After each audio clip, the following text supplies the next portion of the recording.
Hello, and welcome back to the Cambridge Varsity 2022. So we just finished our CS:GO match where Cambridge took the lead 1-0, and now we will look to be going back and securing maybe a win for Oxford in the Valorant match. However, before we start the Valorant match, I would like to take a small pause and welcome our key speaker for today, James Fraser Murison, who has been working in esports and education for the past 3 years, and he's here to give you a quick talk. Thank you.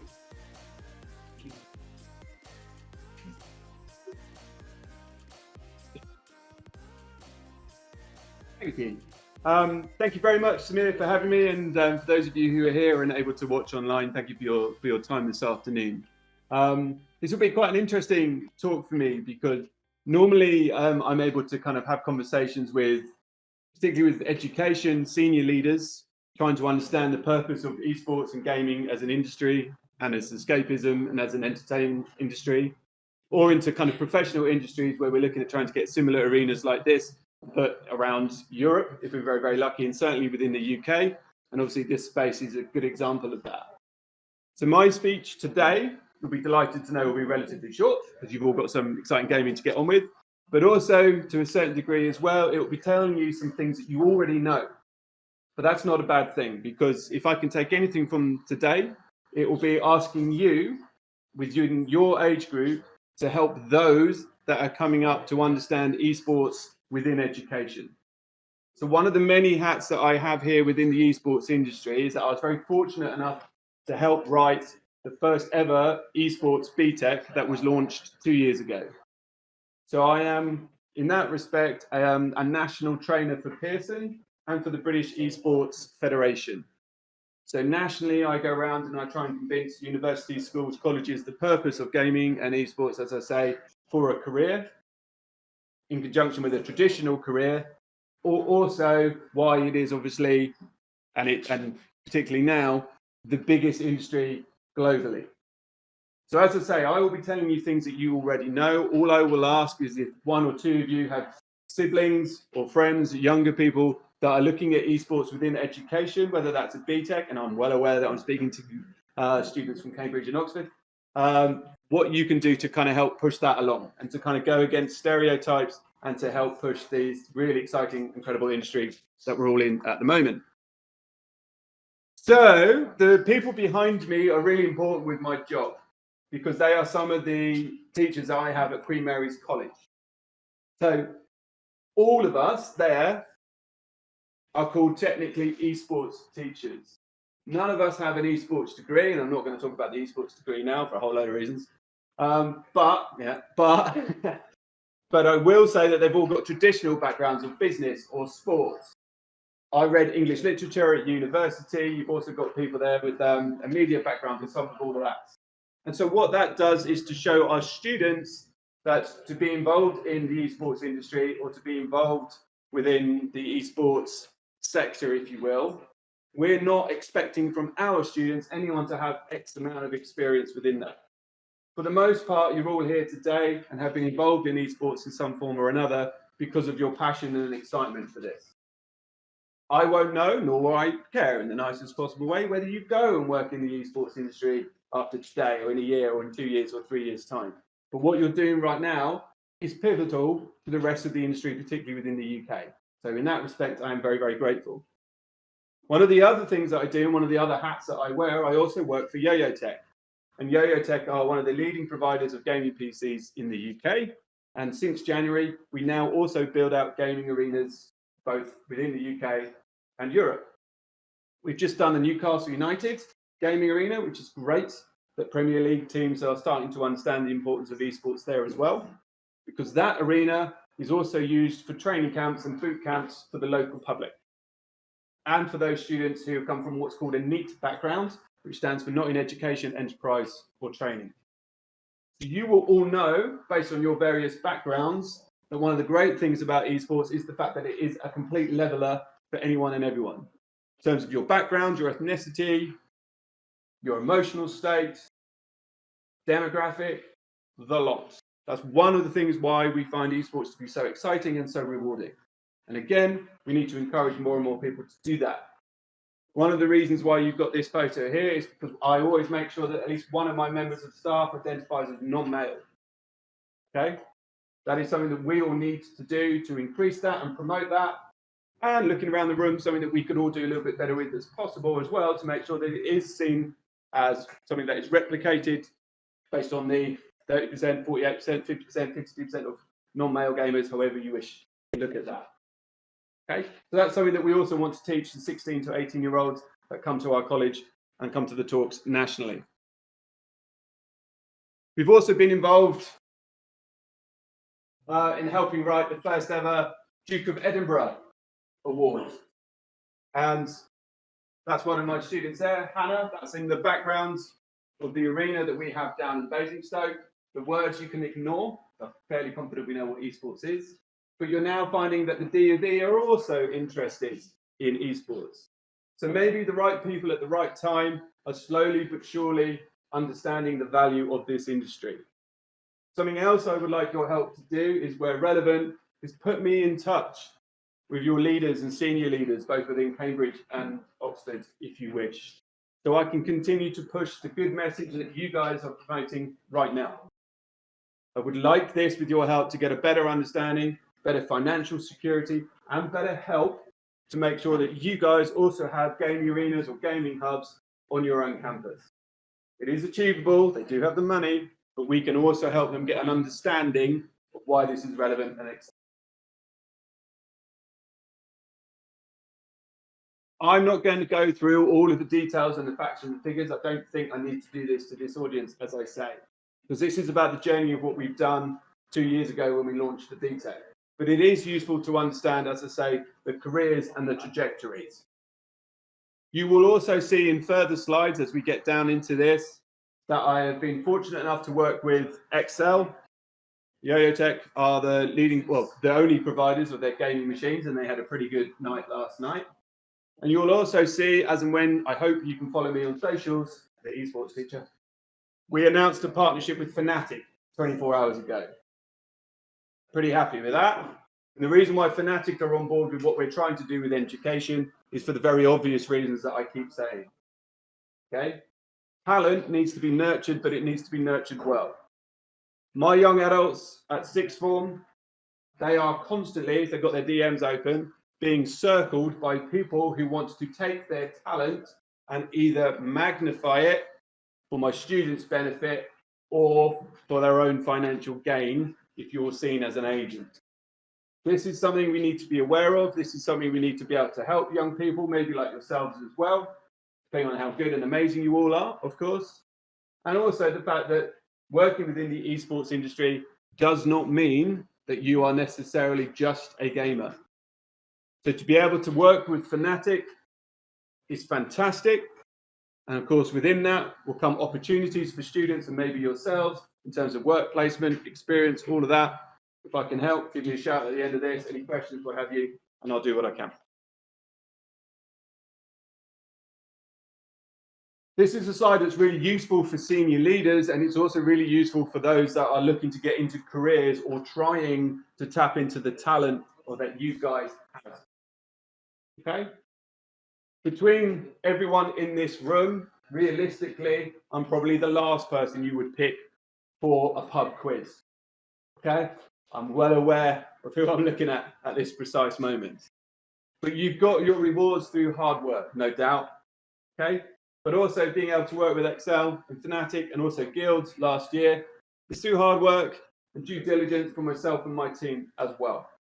And facts and figures like this help push that message that there are big careers and there are big employers looking for what esports can give you. I'm not going to read word for word what's on the slide behind me, assuming I'm not in the middle of it. I can see if you're watching online, great. But you can see it's not I, but the World Economic Forum, no less, who are looking for these skills. These skills will come from gaming competitively, come from gaming just for the sheer fun of it. Having some of these, all of these, does not guarantee you that you're going to go and stroll across 2 miles down the road to the Bank of England. Of course not. But it is a good starting point. It is a good mixture, and it is an awareness of what's out there. There is a bias, I think, to people who will refer to some of these as soft skills. I find people who say soft skills detrimental, okay, to those that have hard skills. Let's just say skills, because we're all good at different things. And now, arguably, the purpose of soft skills in this current climate, particularly after COVID, should be equally recognized, if not more, than the traditional skills as well. So bear that in mind, depending on where you are in your educational journey. Whether you are able enough, fortunate enough to have a conversation with mum, dad, or what have you, that you're going to leave Oxford and Cambridge and work within this industry, you should be able to do that. But there is enough information to back up any of your plans and journeys if you so wish. I'm not going to go through that. But what I am going to do is sidestep over here now. This needs to be updated by the Department of Culture, Media and Sport. But this helps with your plight, your trajectory, your journey with employers. So this was written in 2020, 2 years ago now. Then we had COVID and government and parties. So this needs a refresh. This needs to be updated, but it is the right time to do that. Events like this help with that. Okay? So you've got the World Economic Forum, you've got the Department of Media, Culture and Sport, they back. The gaming industry, if you didn't know, makes more money than both the music and the film industry combined within the UK, and that was before COVID. The only thing that COVID has done for the gaming industry is expand the difference even more. Okay, fantastic in terms of what you're doing and what you're able to do now. Those are some pictures, some understandings of what I was able to do about 2.5 years ago, 3 years ago, when we initially launched our esports enrichment. That was an easier sell to years later going to my principal and say, hey, I've been asked to write a BTEC in esports. Can I have some money? But even then, they understood what we were able to do. They understood the trajectory and the passion, and we were able to get funding. We were thankfully given a grant by our local education provider. You guys are that driving force now, even at the levels and the age that you are, to have those similar conversations with senior management to access those things. We are at QMC, my college, where we went from here with our 12 PCs to a total of 52 gaming seater arena, the largest gaming arena in the UK for post-16. We have 200 students joining me in September to do esports in some form or another. And that is because of how we have progressed. And it is telling people it is not a qualification or an industry or a passion where you just sit down and you don't move. We have a yoga and a Pilates room. We have units and studies around mental and physical well-being and psychology and physiological elements and nutrition and sports scientists involved with this. And we talk about legalities and law of player transfers and agents to make sure we're looked after as well. And all of those things tie into the biggest industry that is out there. Naturally, it gives us access to people who are either in the industry who want in on that. So it's a way of kind of saying, thanks, if you want that opportunity to talk to me, and by no means am I necessarily an expert or can no means can I promise anything to anyone. But if you want me to have a conversation with me, as I say, I can take 1 or 2 questions at the end if you want, or grab me when we're done. I can hopefully put you in contact with the right people in the industry who are looking for those that are interested and work hard. Okay? Soon as I put up the announcement on socials yesterday to say that the esports teacher and QM Samurai, my esports team, have partnered with Fnatic, 3 of my students immediately jumped on Twitter and Instagram and went, awesome, where's my placement? Okay? Awesome, lowercase a, no question mark at the end, but we won't get into that. Okay? Those 3 students, it's another problem of mine, those 3 students at best have an attendance of 85%. 2 out of 3 owe me 2 units. Okay? That's not a conversation they need to worry about. What the industry wants, as well you know, those that turn up on time all of the time and work your asses off, which I'd imagine all of you do. This is not my normal target audience. But the point remains that people within that industry or this industry ultimately want the same thing. And those are conversations with HP and Guild and Excel and whatever. And as I say, with my Yoyotech hat on, we're able to build out the Newcastle United Arena. And I hope to be able to have conversations with some of you about having a 17-seater, either on your campus if you want it, or within your enrichment, or varsity clubs, however you wish to frame it. Wolfies, who you may or may not know, he's getting on a bit, he's at least 20 now. Okay. He helps and promotes some of the work that we do, both with Excel and Yoyotech. This is my Samurai team. They were at BET, which is an industry and education event in March this year. They got picked up, they won a trophy, they've been picked up by HP, and now they're going to be mentored, okay, in their own team, their own organization. This is great, but this is not particularly, and I mean this in the nicest way, exceptional. This is now quite a trend, and dare I say a norm before you know it. This is fantastic. If they are fantastic at Rocket League, but as I said to him, if they didn't work their arse off, I would not have put them in contact with HP. Otherwise, we're all going to look a bit silly. So a little bit more in terms of sort of progression, which again, I won't go into in too much detail because I'm kind of conscious of the time. I prattled on for 20 minutes. But I just wanted to show what we're able to do and the trajectory of education with various hats on. Okay, I know that you are not 16 to 18. I understand that. But I also know that there's some interest and passion with this.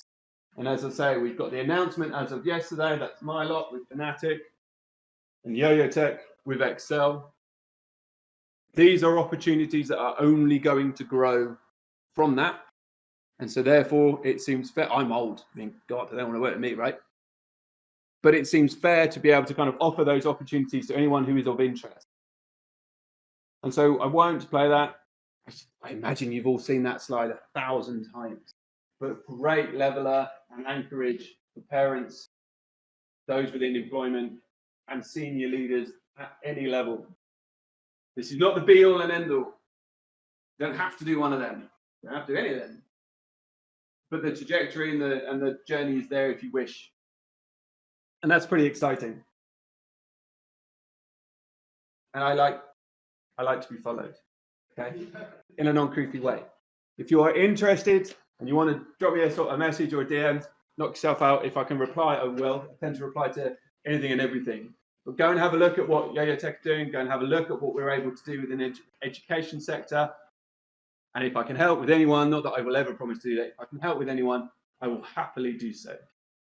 Okay? So I'm happy to take a couple of questions, or if it's a bit weird or a bit awkward, come grab me. I'm going to be here for a little while. And if not, as I say, you're more than welcome to follow me online. Other than that, I wish both teams the best of luck for the rest of this afternoon and tomorrow. And many thanks for your time. Thank you.